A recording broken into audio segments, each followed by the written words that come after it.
Tan, tan, tan, tan, tan, tan.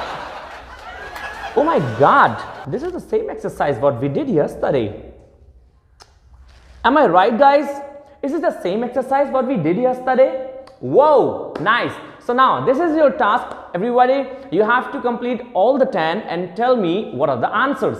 And then you have to match whether you are right or wrong. So can we start? Come on, everyone. We have to start. I'm gonna give you only 3 minutes for solving them all. And now it's your test. You have to tell me that you are right or wrong. You have to do them all basically 10s. Right, everybody? चलिए. So start करते हैं दोस्तों आज के ये fillers और देखते हैं कि क्या होंगे इसके आंसर्स.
मैं हूं पार्थ. नमस्कार दोस्तों.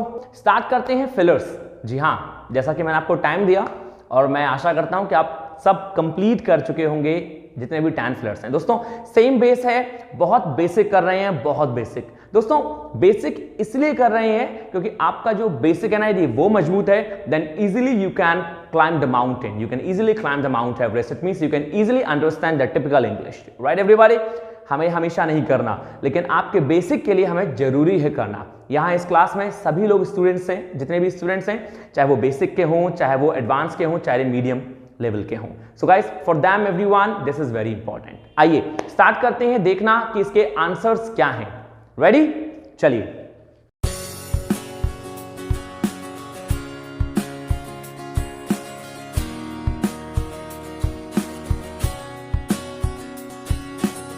नंबर 1 है आपका दोस्तों, Farheen dash to bed at 3 AM. Farheen dash to bed at 3 AM. Farheen जो है अपने बेड पे 3 AM जाती है. पहले बात तो भाई ये फरहीन की गलत आदत है, लेकिन चलिए फिर भी हम लोग कह लेते हैं कि Farheen dash to bed at 3 AM. दोस्तों जैसा कि वर्ड है Farheen dash to bed at 3 AM, इसमें कहीं भी हमें ये नहीं मालूम पड़ रहा कि कोई पास्ट टेंस दे रखा है. यदि हमें ये नहीं पता कि कोई भी सेंटेंस पास्ट में है तो भाई सिंपल सी बात है, हम उसको प्रेजेंट में भरेंगे. क्यों? क्योंकि नंबर 1 पहला तो हमें ये मालूम पड़ रहा है कि एक हैबिट है. भाई वो डेली नहीं है, उसमें ये नहीं लिखा कि डेली, एवरीडे या यूजुअली, लेकिन सेंटेंस हमें जैसा सुनाई दे रहा है, जैसा हम देख पा रहे हैं और उसको फील कर पा रहे हैं, उसमें यही है कि फरहीन जो है 3 AM पे अपने बेड पर जाती है. तो इट मींस हमें भरना है प्रेजेंट इंडेफिनिट. और हम सभी जानते हैं कि फरहीन सिंगुलर है, सिंगुलर के लिए सिंगुलर वर्ड आएगा और सिंगुलर वर्ब क्या होगी? गो की गोज। तो सिंपल है, Farheen goes to bed at 3 AM। मैं आशा करता हूं कि आप सभी का ये सही होगा क्योंकि प्रेजेंट में जाएगा। काफी लोग कह सकते हैं कि सर यहां पे वेंट क्यों नहीं आया या हम तो हैज गॉन भरेंगे। जी नहीं, उन सब के आने के लिए सेंटेंस में कहीं ना कहीं शो होना जरूरी है कि भाई पास्ट में है तो कहीं ना कहीं यस्टरडे, अगो होना चाहिए, कहीं प्रेजेंट परफेक्ट में है तो येट या स्टिल ऐसा कोई वर्ड होना चाहिए। लेकिन वर्ड सेंटेंस सिंपल है जो कि हैबिट दिखा रहा है, आप प्रेजेंट इंडेफिनिट भरिए। और चूंकि इसमें सब्जेक्ट हमारा जो है वो सिंगुलर है इसलिए गो की singular form goes. Simple. Number second है दोस्तों, हु डैश यू इंग्लिश। तो मैं इंग्लिश कौन सिखाता है? यदि मैं आपसे पूछूं इसमें सब्जेक्ट क्या है तो आप क्या कहेंगे कि what is the subject in this sentence who dash you English. दोस्तों इसमें सब्जेक्ट यदि आप सोच रहे हैं यू है तो आप बिल्कुल गलत हैं। जी हां, इसमें यू सब्जेक्ट नहीं है, इसमें सब्जेक्ट है हु। और क्यों सब्जेक्ट है दोस्तों? क्योंकि हु जो क्वेश्चन है वो एक व्यक्ति का नाम है जो आपको इंग्लिश सिखाता है। यदि आपको इंग्लिश नहीं समझ में आई तो दोषी किसको माना जाएगा? उसी को तो माना जाएगा, राइट। यदि किसी ने आपको कुछ गलत सिखा दिया तो वो इंसान कौन होगा? वो वही इंसान होगा। तो वो जो कर रहा है वही सब्जेक्ट है। सब्जेक्ट कौन होता है? मैं आपसे कहूं कि आपकी फैमिली में सब्जेक्ट कौन है तो आपकी फैमिली में आपके दादा पापा, जो घर में बड़ा इंसान होगा जो सबको संभालता है, वही सब्जेक्ट है। इस सेंटेंस में इंग्लिश पढ़ाने वाला सब्जेक्ट है जो कि हु दे रखा है। तो दोस्तों हु यहां पे सब्जेक्ट है और हमें चूंकि नहीं मालूम तो हम इसे सिंगुलर मानते हैं। और सिंगुलर मानेंगे तो वर्ब क्या होगी? टीच की सिंगुलर टीचेस। जी हां, ऑफ कोर्स टीचेस। तो सेंटेंस बन गया हु टीचेस यू इंग्लिश। तो मैं इंग्लिश कौन पढ़ाता है, कौन सिखाता है। सिंपल। दो हो चुके हैं और मेरी आशा है कि दोनों सबके सही होंगे। नंबर थर्ड दोस्तों, does your father dash before breakfast. क्या तुम्हारे पिता शेव करते हैं ब्रेकफास्ट से पहले? क्या तुम्हारे पिता ब्रेकफास्ट से पहले शेव करते हैं? ये कैसा क्वेश्चन है? मैंने तो भाई पहली बार सुना है कि किसी के पिता ब्रेकफास्ट से पहले शेव करते हो। लेकिन हाँ, शायद हो सकता है जितने भी ऑफिस वाले लोग होते हो वो शायद शेव करते हो, ना कि I am talking about the business people, right. So might be few business people but for all the service people it is, right. तो सेंटेंस ने कहा डज। तो दोस्तों सेंटेंस से हमें मतलब है ना कि उसके मीनिंग से, ठीक है। सेंटेंस ने हमसे कहा डज योर फादर, और मैंने कल ही आपको बताया था अपनी पिछली वीडियो में कि जहां डू और डज आ जाता है वहां वर्ब की फर्स्ट फॉर्म आती है। और वर्ब की फर्स्ट फॉर्म शेव, जो वर्ब होती है वो हमेशा अपनी फर्स्ट फॉर्म में ही होती है, मतलब प्लूरल फॉर्म में। तो प्लूरल कहें या उसे फर्स्ट फॉर्म कहें। तो दोस्तों इसने कहा डज योर फादर, तो शेव का शेव ही आएगा क्योंकि वो खुद में ही फर्स्ट फॉर्म है। Simple. Number fourth, the milkman dash milk in the evening.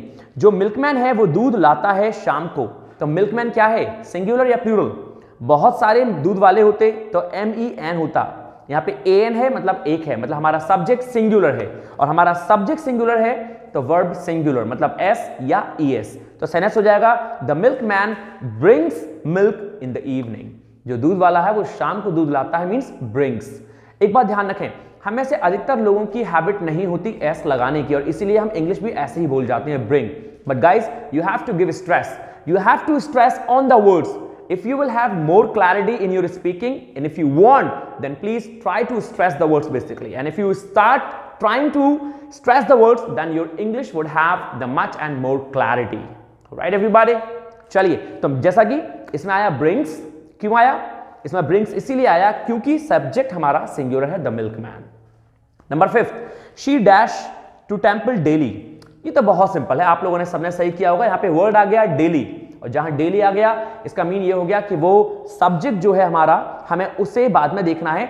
Daily का मतलब ये हो गया कि हम यहाँ पे कोई हैबिट को शो कर रहे हैं, और जहां हैबिट शो हो रही है वो इंडेफिनिट हो गया। तो सेंटेंस ने कहा शी डैश टू टेम्पल, वो जाती है मंदिर डेली। तो गो का फॉर्म क्या होता है? गोज। जी हाँ, गो की फॉर्म गोज, और गोज सिंगुलर हो गया। मैं आशा करता हूं कि आपके 5 के 5 पूरे सही होंगे। यदि नहीं का तो कोई चांस ही नहीं है, आप लोगों के प्रॉपर सही होंगे। अदरवाइज दोस्तों देखिएगा कि कहां क्या गलती हुई, यदि कहीं कोई क्वेश्चन मार्क वाली बात है तो। आइए करते हैं number 6, my son does not dash his time. My son singular subject है, वर्ब सिंगुलर आनी चाहिए, मतलब वेस्ट आना चाहिए। लेकिन चूंकि डज नॉट दे रखा है तो दोस्तों वेस्ट नहीं आएगा, वर्ब की फर्स्ट फॉर्म आएगी। क्योंकि डज आ गया ना, तो डू और डज के संग वर्ब की फर्स्ट फॉर्म, मतलब वेस्ट जैसा है वैसे का वैसा ही हम वहां पे पेस्ट कर देंगे। तो my son does not waste his time. मेरा जो बेटा है वो अपना समय वेस्ट नहीं करता है, समय बेकार नहीं करता। Number 7, how much does a kilo of sugar dash, मतलब 1 किलो जो शुगर है उसकी कॉस्ट क्या है। तो दोस्तों how much does a kilo of sugar, दोस्तों सेंटेंस में चूंकि डज आ गया, जैसा कि आपको मालूम है अ किलो ऑफ शुगर सब्जेक्ट है हमारा, डज आ गया क्वेश्चन में, तो हम डज के साथ कॉस्ट का यूज नहीं करेंगे, एस नहीं लगाएंगे, केवल कॉस्ट ही लगाएंगे। क्यों लगाएंगे? क्योंकि डज ऑलरेडी दे रखा है। तो क्वेश्चन क्या बन गया, how much does a kilo of sugar cost, 1 जो किलो शुगर है उसकी कॉस्ट क्या होती है। तो simple, how much does a kilo of sugar cost, ना कि costs. Number 8, she dash the suffering of life calmly, यहां पे वर्ड है टॉलरेट। टॉलरेट का मतलब होता है सहन करना, वो जीवन की परेशानियों को बहुत शांति से सहन करती है, बहुत शांति से उन्हें सहन करती है। टॉलरेट मतलब अपनी परेशानियों को सहन कर रहा। तो दोस्तों टॉलरेट का मतलब क्या हो गया, सहन। शी है, सब्जेक्ट सिंगुलर है तो वर्ब भी सिंगुलर आनी चाहिए, मींस एस और ईएस, तो टॉलरेट में आप एस लगा लीजिए, टॉलरेट्स। तो सेंटेंस बन गया, she tolerates the sufferings of life calmly. Simple. Number next, number 9, Kirti dash tea and seldom dash coffee. दोस्तों यहाँ पे 2 फिलर हैं आपके पास, Kirti dash tea and seldom coffee, like और ड्रिंक। तो दोस्तों चूंकि कीर्ति जो है वो एक सिंगुलर सब्जेक्ट है, इसलिए वर्ब भी हमारी सिंगुलर आनी चाहिए। तो Kirti likes tea and seldom drinks coffee, दोनों में एस आएगा। क्यों? क्योंकि कीर्ति सिंगुलर है। तो Kirti likes tea and seldom drinks coffee, that's it, right. Number 10 and the last, देखते हैं कि किसके 10 के 10 सही हैं। वी नेवर डैश लाइज, सबसे पहला तो मैं आपको बताना चाहूंगा इस सेंटेंस के माध्यम से, काफी लोगों को क्वेश्चन मार्क होता है। दोस्तों स्पीक हमेशा ट्रुथ के संग आता है, सत्य जो है वो कहा जाता है और झूठ बोला जाता है। झूठ बोला, इसलिए झूठ के संग टेल आता है और सत्य के संग कभी टेल नहीं आता, मतलब ट्रुथ के संग टेल नहीं, ट्रुथ के संग क्या आएगा, स्पीक। पहला तो ये आप ध्यान रखेंगे। सेकंड, यहां पे दोस्तों वी है, तो वी हमारा क्या है, प्लूरल ना कि सिंगुलर, प्लूरल, और इट मींस प्लूरल के संग वर्ब हमारी प्लूरल बिना एस और ईएस के। तो सेंटेंस हो गया, we never tell lies. Lies मतलब बहुत सारे झूठ हो गए, वो एस नाउन के लिए लगा है, हम बात कर रहे हैं यहाँ पे वर्ब की जो कि टेल है, तो टेल का टेल आ जाएगा क्योंकि प्लूरल वर्ब चाहिए। We never tell lies, right. So now it's your turn. How many of you have done all 10 right? आप में से ऐसे कितने लोग हैं जिनके 10 के 10 सही हैं? क्योंकि मुझे भी सुनाई नहीं दे सकता, so guys please don't try to avoid writing down. Please mention on my comment box and tell me how many have you done right? ये मेरे लिए एक उत्साहवर्धन है जो कि आप मुझे आंसर्स भेजते हैं, बताते हैं कि सर मेरे इतने सही हैं, और मैं आपके लिए ऐसी क्विज लाता रहूंगा। और it's not all about the quiz, it's all about the teachings, right, जो मैं आपको बता रहा हूं कि कैसे फिलर्स हमें फिल करने हैं। दोस्तों ये सिंपल हैं, बेसिक हैं, हम स्टार्ट करेंगे अभी और भी आगे इन द सेंस आगे वाले फिलर्स, जैसा कि बहुत सारे टेंसेस पे बेस होते हैं, स्टोरी बेस होते हैं, और कुछ ऐसे जो कि एडवांस लेवल के होते हैं। इंक्लूडिंग दैट हम लोग स्टार्ट करेंगे फिल इन द ब्लैंक्स जो कि वोकैब बेस होते हैं। तो आप ध्यान रखिए, जो हम लोग वोकैब कर रहे हैं उनको मत छोड़िएगा, उनको चूकिएगा मत करने में, आप प्लीज उनको डेली लर्न करें 10-10 करके। फिनिश करते हैं आज की क्लास। मैं आशा करता हूं, I hope that you enjoyed this class a lot, and if you enjoy then please tell me yes, right? And if not, then tell me why. What else you expect from our side especially. So thank you दोस्तों. Take care of yourself. Stay happy, stay healthy, and stay hungry. And don't forget these 3 things. Thank you. Namaskar.